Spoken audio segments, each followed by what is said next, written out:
February 21st and 22nd, we have two 50-degree plus days in a row. I had some ice in the barrels and I put them in here with these honeyberries. We can see the honeyberries that are in the sun here, even though the roots are cold. They want to send out a blossom and leaves. This one here that's in total shade, it looks pretty good.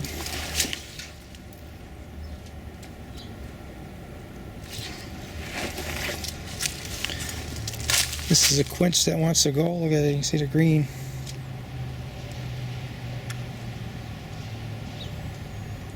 Transplanted, proven ribes to a more favorable spot.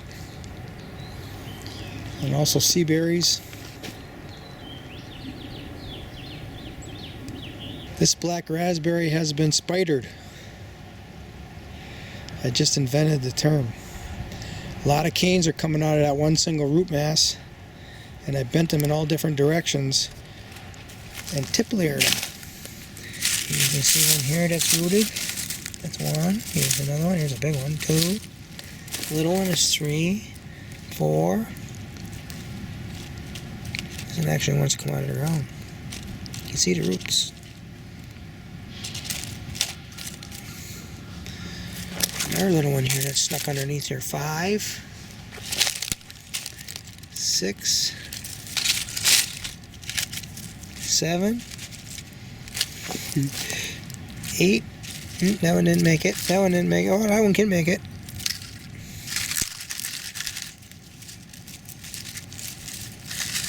Still got time.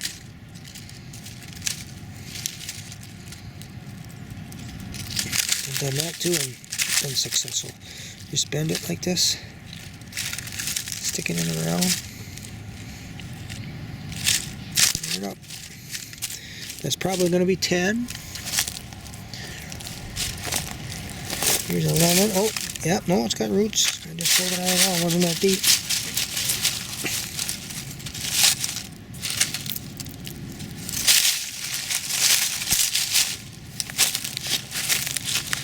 $12, $13.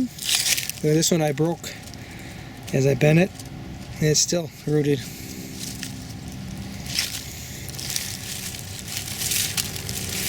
This one didn't take. I'll have to rebury those two.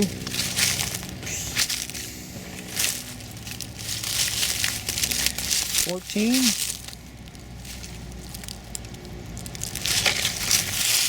$15.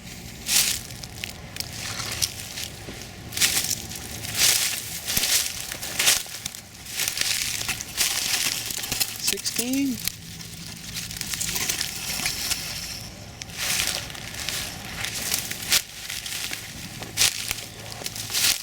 $17. $18 right now are rooted. Oh, there's another one over here. $19. One's rooted. $19. Right there's another one right there. It's all off of that spider.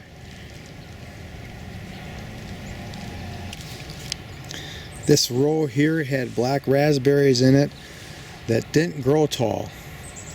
3-4 feet. And the berries weren't very palatable to me. I didn't like them.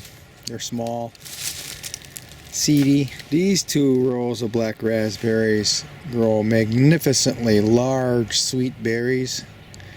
And now I'm tip layering them, so I can increase the amount of canes that I have producing these berries. You can see, perfect example of a tip layer. Here's a shoot coming out, or a cane coming out of the root system. And I bent it over and stuck it in the ground right here. And it's going to grow roots out of this spot. It's going to grow a brand new plant. All these canes that are bent, they're all tip layered.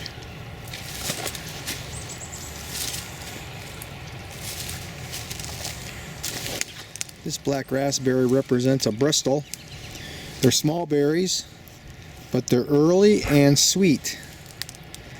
And I'm allowing them to tip layer. This one here was a wild plant that came up on its own. I don't know if it came up from a seed or what, but it's got good berries. Over here is where the original beds are. And then this one came up. A couple of them here. and because they were wild by nature, I decided those are the ones I really want to tip layer the most. And all these shoots are, I buried them in the ground here. There's one buried here, and there's one buried way over here. This one might even have done itself. That's buried, that's buried. That one's not. I could probably get that in there. This one I did, and it looks like it popped out of the ground. I probably hit it with my foot. Bent over. I think when they bend over like that, they send out a lot of laterals right there and are even more productive.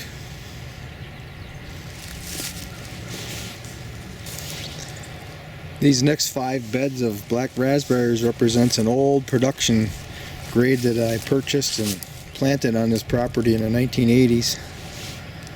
And there was a bottleneck of only one black raspberry that made it through all the grazing. And that's what that one single plant provided. Grew me all these different plants here. But the stand, I think, is losing its vitality a bit. Here you only have one cane coming out of there.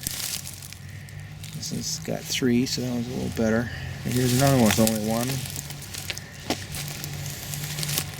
I have to decide whether I want this production or replace it with sweeter berries.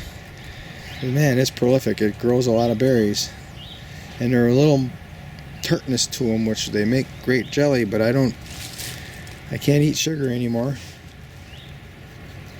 so I have to decide what I want to do.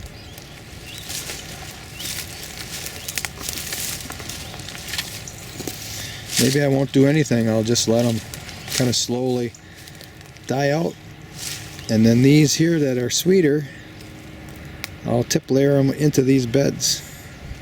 So after 3-4 years, I'll have replaced them.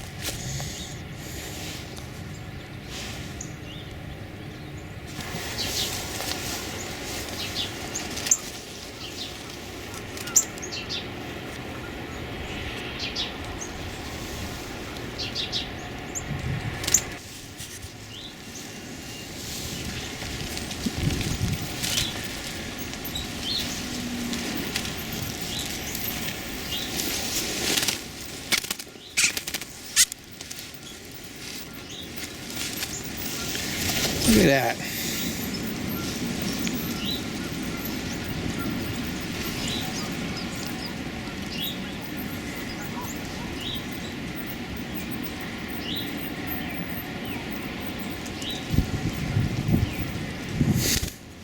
Nope.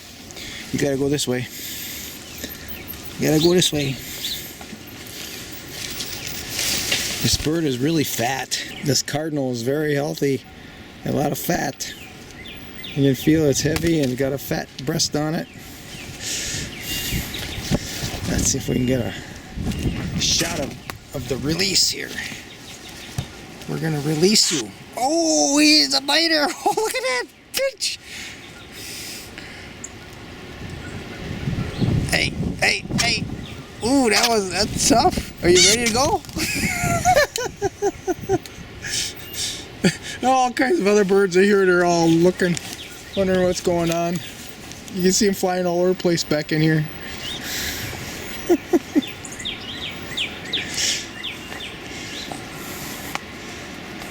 Juncos.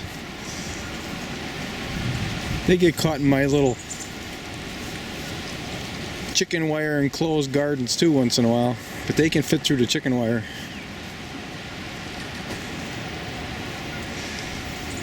They like the backyard. Lots of stuff here for them.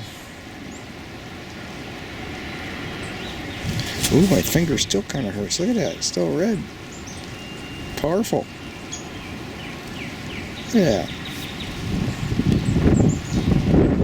Jeez, it still hurts. I'm gonna transplant this aronia. We've got a lot of shady trees growing up around it now, and looks like it was suckering even. And maybe I buried it to do a mound layer. And definitely it was working. Look at that. I could probably cut these apart here and have different plants. Maybe this one actually came off.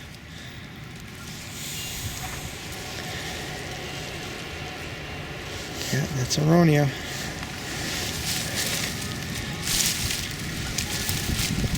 Yeah, I'll get my pruners and I'll cut a few of these off.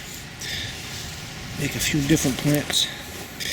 Alright, so these are the shoots that I took off. This one has the best root system right here. Here's the main one. Get that out of the way. And this one's not too bad. This one has a little less. This one has the least. We're going to find out. I think they're pretty tough. Now this main plant, I'm going to go ahead and mound layer this again. I'm going to try to get a couple inches over the top of all these shoots. Maybe they'll all turn into a separate plant. I think they will. This one here I was tempted to take off because it had roots, but it's like connected to this main root system here, and it's the oldest. This is probably the original shoot here. I think it's going to fruit pretty good this year. So I left it together. There's a sink that I bought years ago at a thrift shop. I'm going to replace my little working station with that sink. Do things on the board and then just tilt the board and everything goes in the sink, and then I can wash it out, put a bucket underneath, catch all the soil and put it back in the garden. That's the plan, man. In this little pocket garden covered by chicken wire surrounding the whole thing to keep the birds out, I planted those aronia shoots. This is the shoot that had the least amount of roots. It's closest to the shade of the josta berries right here. And we have a gooseberry plant in here, but then we have a shoot and another shoot, aronia shoot, aronia shoot, aronia shoot. And on this side there's a serviceberry. So I went ahead and I dug those holes, and then I harvested a few things that were in here. These are skirt plants. These are very small skirt roots, but they're growing so densely together, I think that's why they stay small. I'm going to go ahead and clean them up. I'm going to put the shoots in a salad. I've got an abundance of skirt, so it doesn't matter what I do. And then I have harvested a celeriac that overwintered. And these are elephant garlic and carrots that were in the bed yet. There still is more celeriac in the ground. I might try raising some seeds since it's such a mild winter. There's one there. There's one over here yet. There's two here. One I transplanted. I was thinking, well, getting closer here to the shade. Oh, this isn't a skirt. This is, I don't know, maybe feverfew. Not even sure. But I've got honeyberries that I'm going to bring in here that I mound layered. That's what I use these gardens that are covered in chicken wire for, so the birds can't eat the berries. There's another gooseberry plant there, and this is a dwarf mulberry, but it seems to be getting to the top pretty quick. That's okay. I'll do a little hinge cut on it or something and just spread it out on top, below the top. So I cleaned out this bed a little bit. I got a little bit of a trench in this larger bed. If it rains a lot, it'll soak in. I think before I walk out of here, I'm going to sharpen up that side, that walking path side. Get ready for the honeyberries. Beds there are sharpened up. This is March 3rd, which is an unbelievable time of the year to be working in the soil here in Planting Zone 5, Wisconsin. But I'm going with it. This continues, it's going to be a long, hot, dry summer. Maybe it'll be a long, hot, wet summer. I don't know. But I'm working it now, just in case.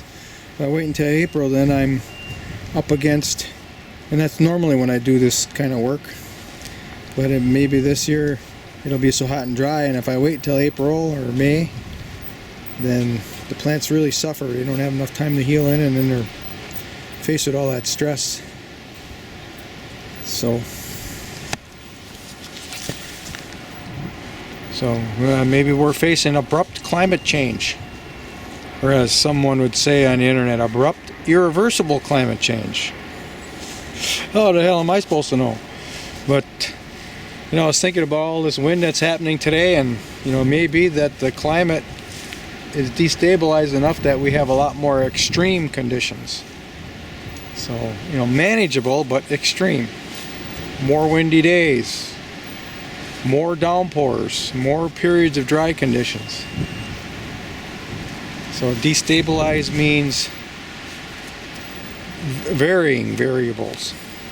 Like with all this wind on, I'm thinking about all these trees in the background blowing around. And, you know, maybe one of the management strategies is start pollarding all this stuff at a higher level, you know. And now when the big winds come, the trees won't blow over. Plausible. Here's a honeyberry I just dug out, and I planted it deep to mound layer it, and you can see that's how deep the roots were. Look at, they're hanging on to the soil the way they are. They got a lot of soil associations here. I'll stay right with it. But I'm going to leave this double connected to the main, and I'm going to clip off this one that's kind of veered off. It's got a pretty decent root structure there. We'll see what happens. Wow, look at the root mass on this honeyberry. It really wants to live. So I mound layer this one too. Looks like we got some good roots here. That's it. Just, oh, this one's got good roots too if I wanted. I have to choose. What do we got here?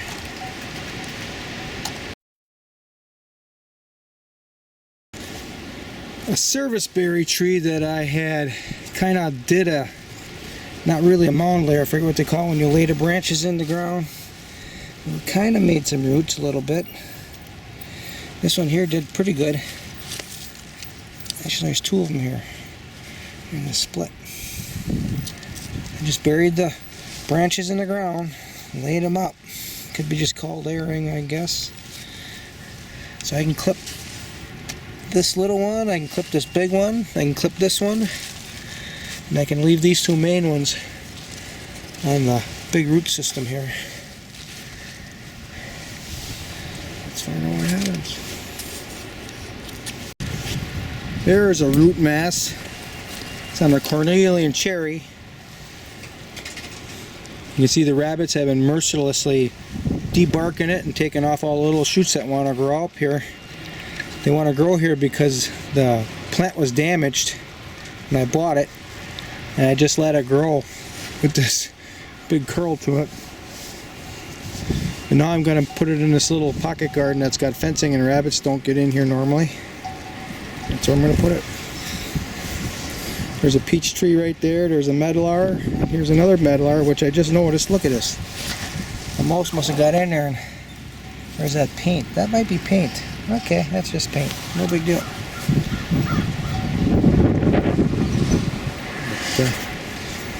Medlars, cornelian cherries, peaches. There's a pear tree here that I'm going to graft.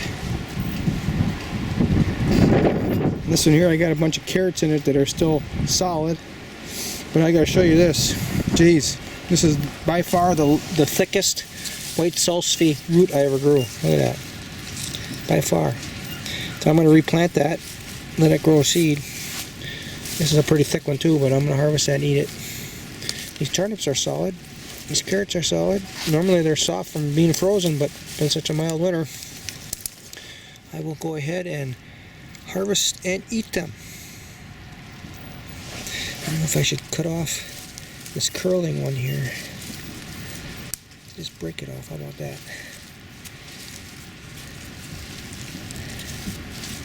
Yeah, that looks alright. Let it go to seed. Oh, that's just a dandy. Get this cornelian cherry in the ground.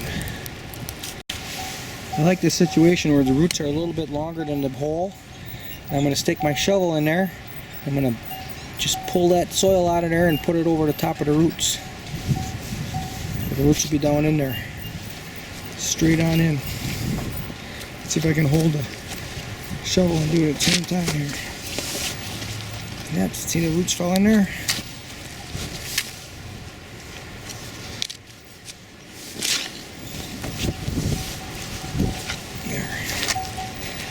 those roots pointed down. I like that. If it gets dry, those roots are down in there. The roots right there. Pull that shovel out. It's got some place to go. See, that fell right down in there. And cover it with the soil. Voila. This is the March 3rd Sunday morning harvest. White salsify. These are yellow carrots. Regular carrots. Here's some more salsify, turnips, horseradish root, celeriac root, and the greens I'll eat. Elephant garlic, skirret, and spring onions. Lots of spring onions in here too. Not too bad. The ladder fell over in the wind. Doesn't look like anything broke. Played musical chairs with the bush plants this morning. Except that I had chairs for everything. Moved a lot of stuff around. Alright. Time for breakfast. Late though it may be.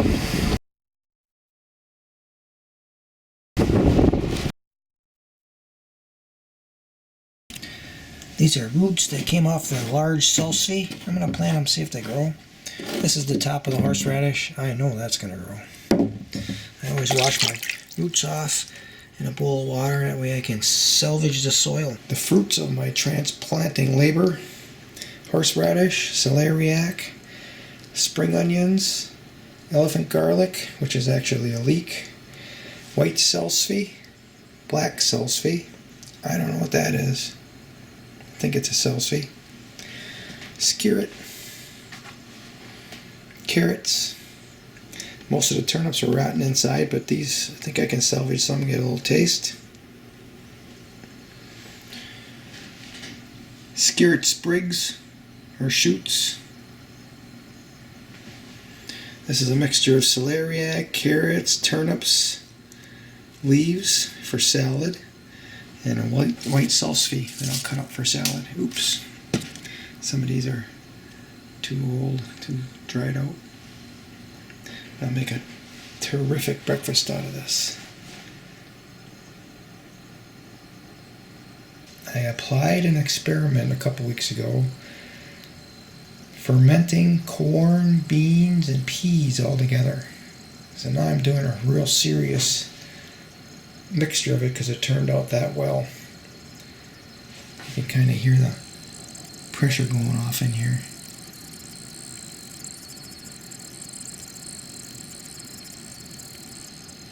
But there's different kinds of corn, different kinds of beans, different kinds of peas in there.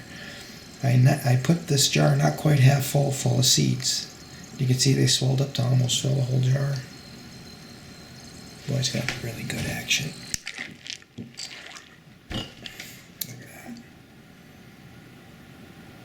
So what I'm going to do, part of that experiment that was so successful, is after 3 days I sorted it out and I boiled the corn in wood ashes and I slept the skins off of the beans and I put it all back together, and that's what I've been eating on as the experiment.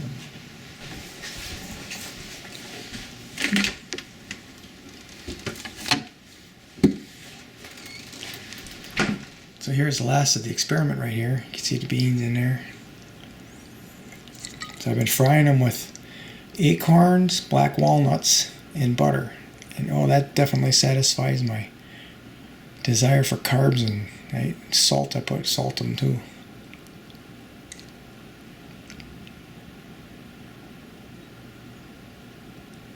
That's the last of the experiment. This was full and another pint jar was full. I ate all of that.